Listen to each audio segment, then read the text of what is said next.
Hello, everyone. Hey everyone, happy Friday. Happy 11th of April. Crazy to think that we are nearly halfway through the month of April. It is. How did that happen? At least it Yeah, finally feels like spring. at least here in Omaha. Yes, that's true. Hopefully, it does for you where you are as well. Yeah, and apologies that we weren't here last week. I had technical issues, as I mentioned, and thankfully those all got ironed out so we can be back with everyone today. And thank you. Hello. Um, Thanks to everyone who will be joining us today and watching afterwards and for following us. We do appreciate that. Just like normal, I'll go over some of the deals that are out there, some good ones right now currently. Last week, so we would have mentioned this last week, YouTube TV has for its first 2 months for new subscribers, it's $60 a month, so $23 off the first 2 months, so a savings of $46. That deal runs through the end of July, so about 3.5 more months left, and it's currently offering a free trial of 10 days and 65 respectively for the first month. DirecTV Stream is still currently offering its $25 off a month for the first 3 months on Choice and Ultimate. Sling, like usual, half off for the first month and unlimited free DVR for 1 month. And two, if you've been waiting on that or some other shows, it's $2.99 a month for the first 3 months. We're on a free trial of Apple TV Plus. Currently, I think we have another month of it. Yep. Nicole mentioned a couple weeks ago someone in our family got gifted an iPad. So it's got some good content, but not something that we could personally justify keeping long term. Yeah. So. As a matter of fact, we just started a show last night that we didn't get through. We didn't get through, but I said to John, didn't we see a trailer for this a while ago? And he said, yeah, a year ago. Last time we had Apple TV Plus and we didn't get to. Yeah, so. Bad Monkey. The Vince Vaughn show. So just kind of where Apple TV Plus is at, in our opinion. You know, we don't think there's enough on there to stay subscribed. We can usually get through what we want or most of it in like 2 or 3 months, and then at most, at most. So anyway, let's go ahead and get into our first topic for today, and that's a class action lawsuit against Sling. And let me show you guys the article here. So Cord Cutters News first reported this on Monday, but there is a class action lawsuit against Sling. Anyone that has used the service since January 1st of 2023 might be eligible to take part in the lawsuit. The law firm is Bursar and Fisher, and they're representing plaintiffs. They are claiming that qualifying individuals could receive up to $2,500. And according to I don't think it's going to be that much. Yeah, agree. But as this article says, the lawsuit claims that Sling violated the Video Privacy Protection Act by sharing users' personal information and viewing data on Facebook through tracking tools without informing users. Because Sling integrated Facebook tracking tools in its app, Sling was able to track and record user activity, and that activity was tied to individual Facebook IDs. Then, when the data was sent to Facebook, it was tied with identifying information from the Facebook IDs. So, in short, the lawsuit is claiming that Sling was tracking users' personal information on Facebook without letting them know that this was being done. The person bringing this suit is a New York resident who says that he used Sling on his computer using the same browser he was logged into on Facebook with, and he believes his personal data was taken and shared with Facebook without his permission. The law firm has established a website. You can see it here on screen. It is slinglegalaction.com, and you can go there and see if you're eligible to take part. We tried and we are not, but it really only takes like a minute, and they just want like your email address that you used and when you had service. And so even though we're in the window of time, they are saying that our email address was not affected. Now, to be clear, we know that companies collect and sell our data, your data on the regular. But this violation is specifically in reference to the Video Privacy Protection Act, which is why current and maybe past subscribers could be potentially eligible for this up to $2,500. Again, we don't think that it's, I mean, I don't even know if Sling could afford to pay all of that anyway. So no, you'll get a check 3 years from now for 83 cents. Exactly. But we did want to share it with you and show you that site. If, it's really super easy to use. It took me at most a minute to go through. Who knows if it'll go anywhere, but if you've been a Sling subscriber in the past 2 years and you have a Facebook account, just give it a try if you want to. Can't hurt. And and so and then thanks Raymond for pointing that out about Spectrum TV subscribers being able to get the ad-supported Peacock. I had read that recently, so that's another way that they're continuing to commingle. We were going to discuss this last week, but felt that it was still important enough to discuss this week. But the NFL last week announced that the league is that they're going to have, instead of 2 Christmas Day games this season, they're going to have 3 Christmas Day games this season, even though that's 8 months from now. So last year was the Chiefs Steelers and Ravens Texans. They were exclusive to Netflix, although local coverage was available in the respective teams' home cities. But they were wildly successful. It was roughly 25 million viewers streaming the games. We have this tweet, kind of shows it here. Yeah. If you guys can see that. And the matchups haven't been announced of yet, but will be when the full schedule is released later this spring. I believe the schedule release show is usually like mid-May-ish, I think. I could be wrong, though. And interestingly, the Chiefs have asked the NFL, they've said, we want to be just like the Cowboys and the Lions on Thanksgiving. We want to be one of the teams that is on every Christmas. And given how they've won in recent years, you would think that the NFL would jump at that. Well, no, the NFL has poo-pooed that, saying that they want to keep their options open every year. So the games will work as follows. Netflix will get the 2 afternoon games. We'll have stream the 2 afternoon games. Prime Video will get a prime time matchup.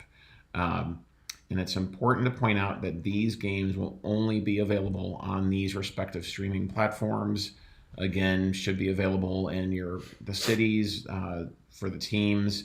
If you're in the local market for one of the teams playing. Yeah, if you're in the coverage area, like if it was Kansas City, for example, you could only get it on your local station there in Kansas City. Us here in Omaha, even though we're in it, we always get the Chiefs games. We would not get it. We would have to go to whatever platform it's on.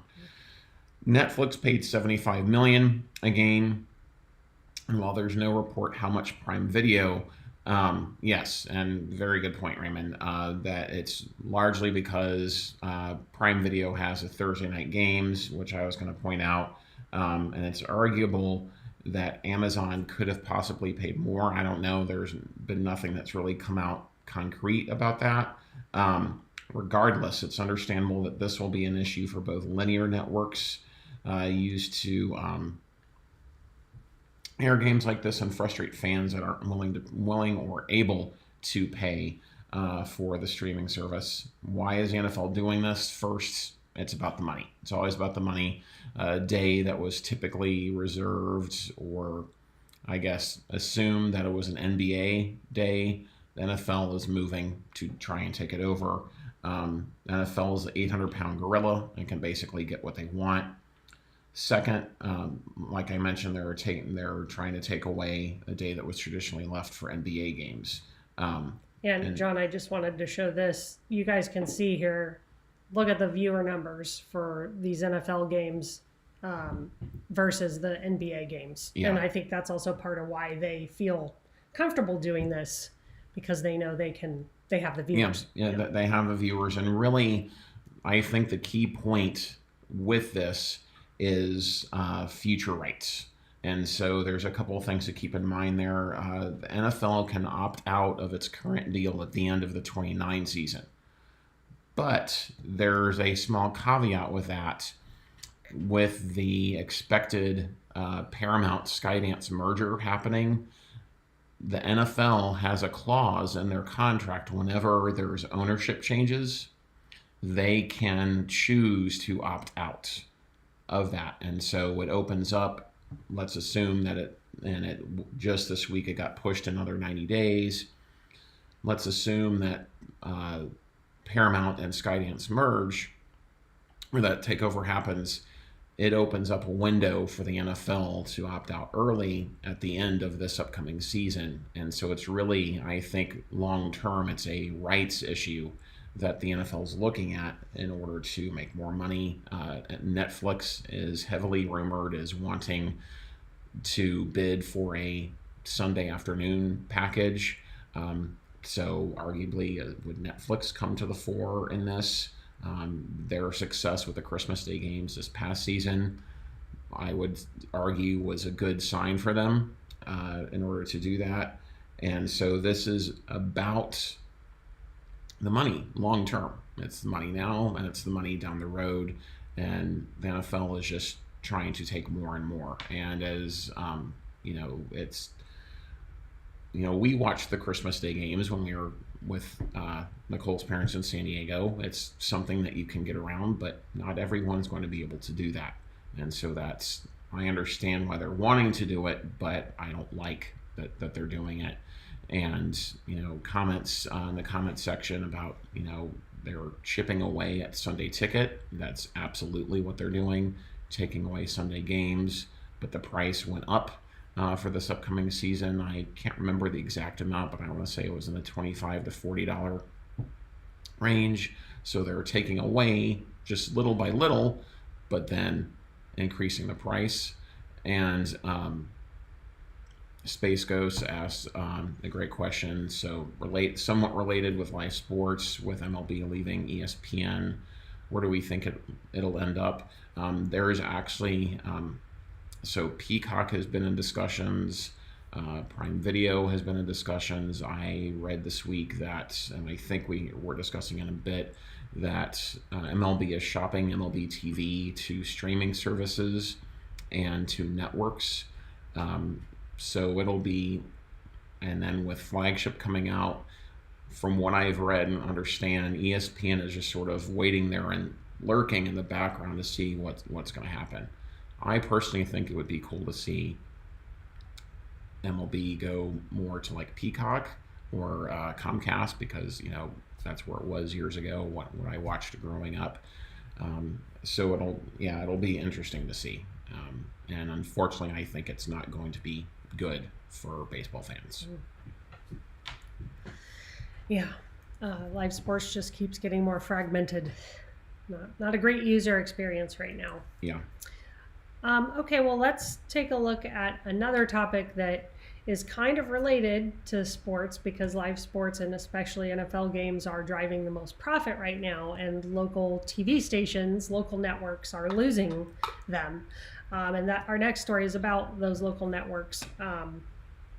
So we've long known that TV stations are struggling as everyone moves from cable to streaming. Advertisers have shifted their budgets to digital and away from broadcasters, and that's really the lifeblood, is advertising. So problems could potentially get far worse in 2029 when the NFL can exit its media rights deal after the 2029 season. Given how much viewership NFL games pull, it's understandable that broadcasters are concerned about the near future as they want to preserve what they have. But CBS's rights negotiation, like I mentioned. Yeah, like John said, so we already talked about that with the Skydance thing. That could be a window into what could be a little more widespread in 2029. So it'll be really interesting to watch. how that goes. Well, the National Association of Broadcasters had a convention this week in Washington, D.C., and they're saying what they want is help from Washington, D.C.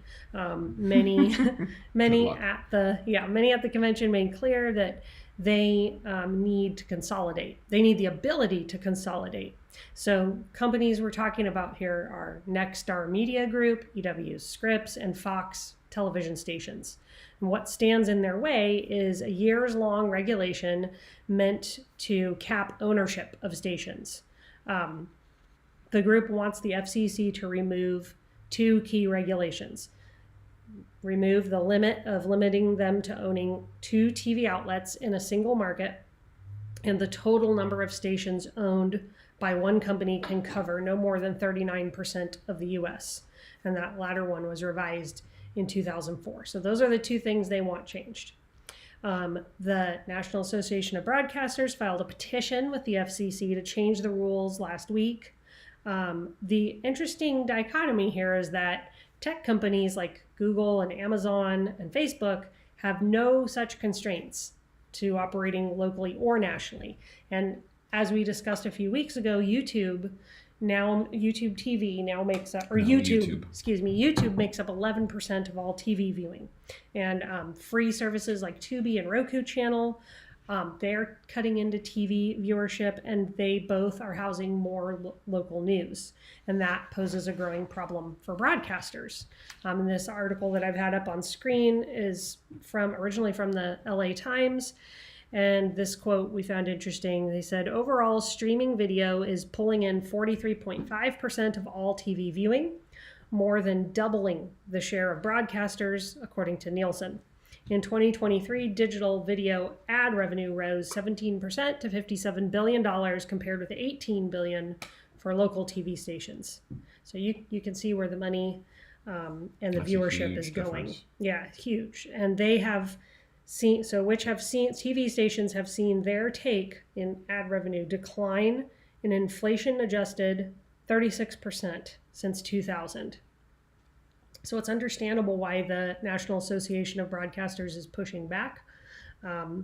It's the broadcasters they feel they need to protect themselves from the dwindling revenue. The NFL could play a really significant role in that.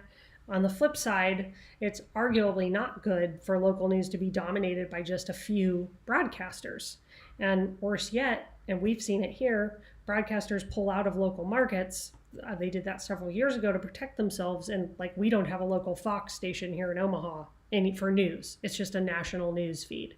And if that were to happen with all of them, how do we get reliable news? How does the average citizen get reliable news? So this just all begs a couple of questions. What will happen if ownership caps aren't raised? And when will tech companies be limited in local or national coverage, or will they ever? Yeah, it's an interesting time for sure. And thank you everyone again for joining, and glad we all were able to make it that aren't normally able to. Our next story I found interesting is Netflix losing market share to Prime Video. I would argue no, but Netflix is the big player in the space with over 300 million subscribers worldwide, and it's the most profitable streaming platform. However, 9 to 5 Mac reported this week that it might be losing ground to Prime Video. How are they seeing this, and what metrics are they using to determine that Prime Video is beating out Netflix in this metric? They're using data from just the site Just Watch to make this determination. They're using market share to determine that Prime Video is beating Netflix. And so per the Just Watch site, quote, our market shares are calculated based on user interest in our website and mobile apps. Or in their website and mobile apps. User interest is measured by adding movies or TV shows to their watch list, clicking out to a streaming service, or filtering multiple streaming services and selecting the relevant streaming service, unquote. The metric shows that at the end of Q1 of this year, so about a week and a half ago, Prime Video sits at 21% market share and Netflix at 20%. Other apps as follows: Max 13, Disney Plus 12, Hulu 10, Apple TV Plus 8, Paramount Plus 7, and Peacock, and Stars coming in at a lowly 2% each. And those were the same, very similar to what they were at the end of last year. Now, where headlines might show that Prime Video is doing better, a vast majority of their subscribers are only on the platform because they're Prime members. The subscription to Amazon Prime.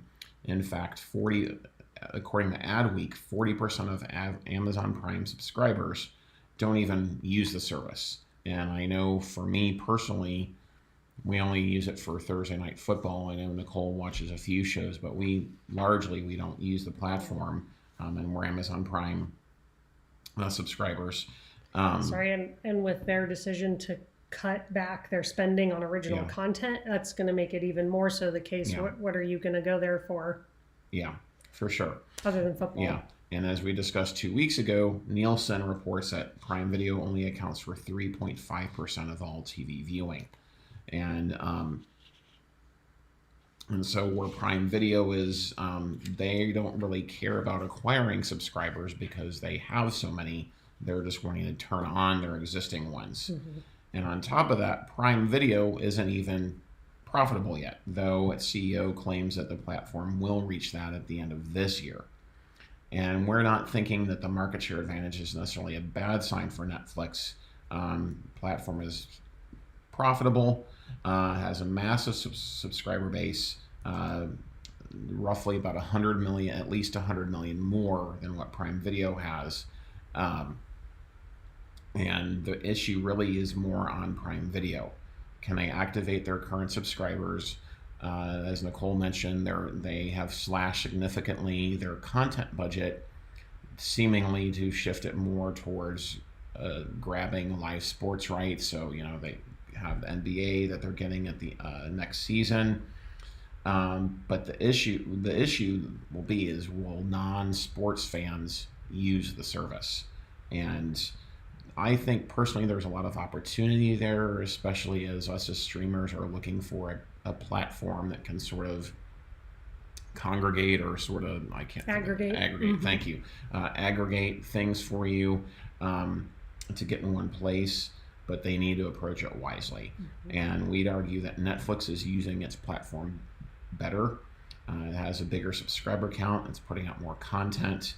And so it's selectively adding live sports. And if it is successful in if the rumors are true and they're successful in getting NFL Sunday afternoon games, that would be huge. It would be significant for them. I also just think it's worth noting, Netflix has always been a media, I know they're a tech company, but their business has always been content. Yeah. And Amazon is, moving into this now. I don't know how readily they're going to be able to get good at content quickly, I guess. They have a lot of money to throw at it, but yeah. And another question about the future of Discovery Plus. What do you think, Nicole? You watch that content more? I do. I could see it continuing as a standalone. I mean, it just depends on. I get everything I want from Max in it. I don't see a need to go to Discovery Plus. I think it's going to depend on what happens if Max merges with one of these other, Paramount Plus or Peacock. I mean, then do you get too much content in one place? I think a key piece is going to be what happens when they when WBD spins off its linear channels. That's true. That's going to be, and I read this morning that Zaslav just got another pay bump to it was 4 or 5% to $54-55 million a year. So they obviously have the money. So I would think that they'd want to keep it, but I really think that piece is going to come down to what happens with the linear spinoff. That's a good call. Next story is more changes at Fubo. 2 weeks ago, we discussed how Fubo was making more plans or more changes to their plans.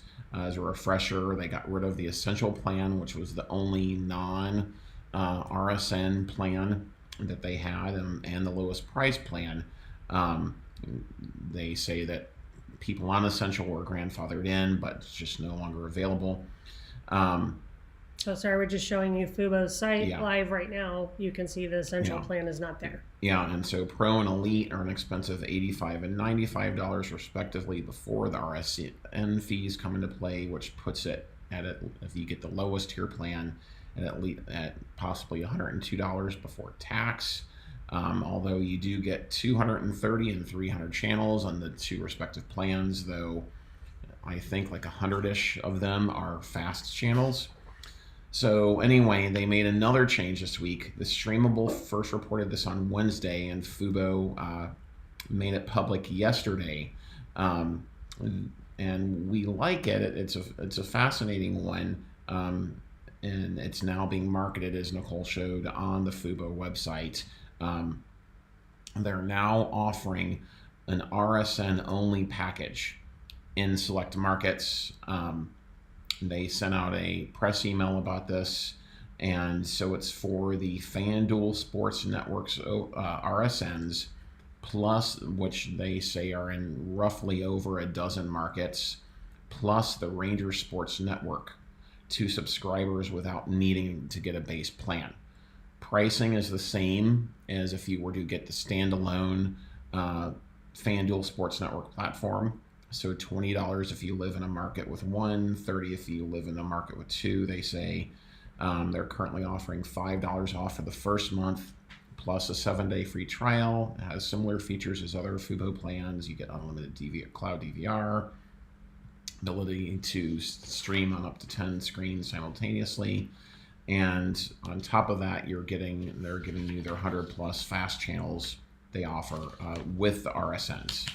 And we think that this is a smart move by Fubo because it gets people into their ecosystem, and I'm assuming, one could easily assume, with the hopes of getting someone to upgrade to one of their main plans. Alternatively, it could be a way for them to get people in before they launch their sports skinny bundle that's coming out later this summer, end of July to mid-August, which will be $50 to $60. Now we're assuming, similar to the DirecTV sports skinny bundle, that the RSN would be an add-on, but we would love to see it included. I don't think it will be, but we would love to see it included. And it makes me wonder, how are they going to differentiate themselves from DirecTV in their sports skinny bundle? So really some things to consider. What price point would you consider getting the Fubo Sports Skinny Bundle? It's been long rumored that's going to be in the $50 to $60 range. Would you? And then really the other issue is the Turner networks, and are they? Would you consider getting it if the Turner networks were brought back to Fubo? I really think that that's a key piece, and if they could undercut DirecTV just slightly in price, or add some flexibility there, that I think that would really help them differentiate themselves. Yeah. And comment here from Raymond. I agree. Fubo could really stand to expand on their free offering. And that YouTube thing, again, really goes back to, I think, I totally agree. And I think that YouTube TV would do well to throw in, even if it's the light version of the YouTube Premium. Mm-hmm. That would be a good selling point. But they're the big player in the live space, so. Yeah. It kind of brings us to our last story, which is, what is the future of TV? So there was an interesting article on CNBC this week featuring an interview with Donna Langley, who's the chairwoman of NBC Universal and Studios. And in it, she gave her thoughts on the movie and TV industry. And her thoughts weren't all that surprising, but they were interesting, fascinating really to see. So she thinks the film industry, so now first we're going to talk about movies. She thinks that has largely stabilized. She sees the theatrical film as relatively steady post-COVID, even with the box office down still 20%. from 2019. She brought up Oppenheimer, Super Mario Brothers movie, Twisters, and Wicked as examples of the film industry stabilizing. And she said that she thinks what consumers are willing to pay for is IMAX and large format. And it's the TV piece, though, that remains more uncertain, according to Langley.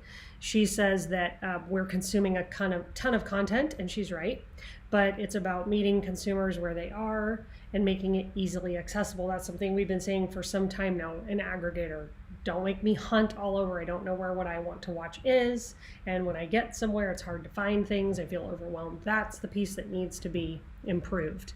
And also linear TV. That is a huge issue.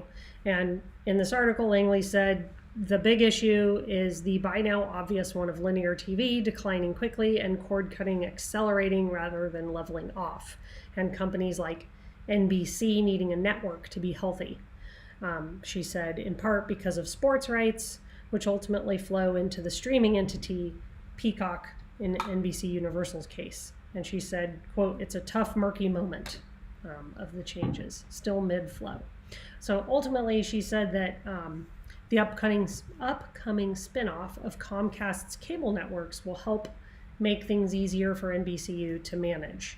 This sounds really similar to similar thoughts that David Zaslav has expressed. He said at the end of last year that WBD is planning to effectively spin off its linear networks, and John had referenced that, make them a separate entity from their streaming and studio businesses.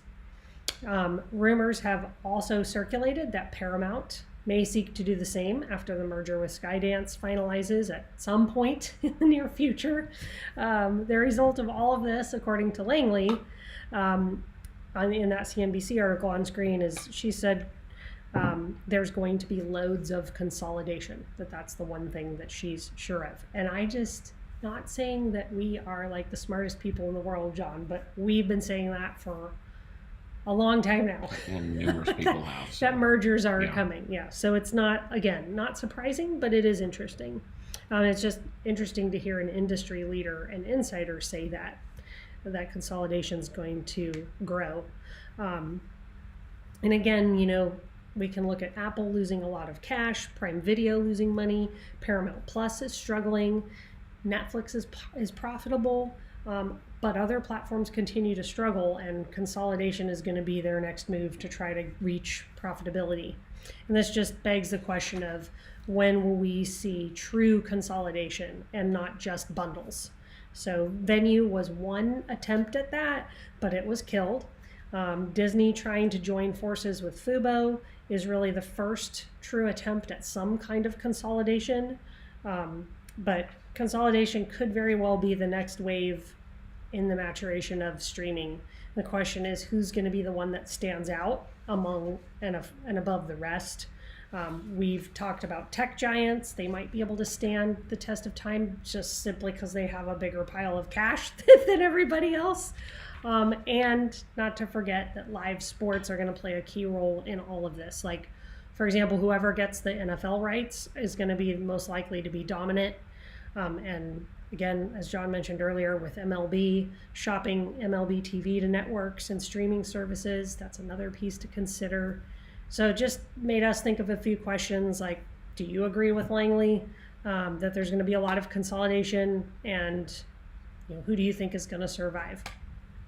Yeah, and it'll be fascinating to see, and it's really all about survival, I think. And I think the big tech companies are going to play a big role in that. Good final question. Do you think Disney will include the Disney bundle with Fubo? I think they should. And given how Disney has bundled with other services like Max in particular, I think they should. It wouldn't surprise me to see that offered, because it's just another selling point. And with YouTube TV sitting there and not offering something like YouTube Premium, some kind of value add-on that you don't have to pay for, I think that they would really stand to benefit because it just gets more people into their ecosystem. And it'll make their pricing page and plan page, which is already so clear, Yeah. even clearer. Yeah. Big joke. Just a mess to understand. It is.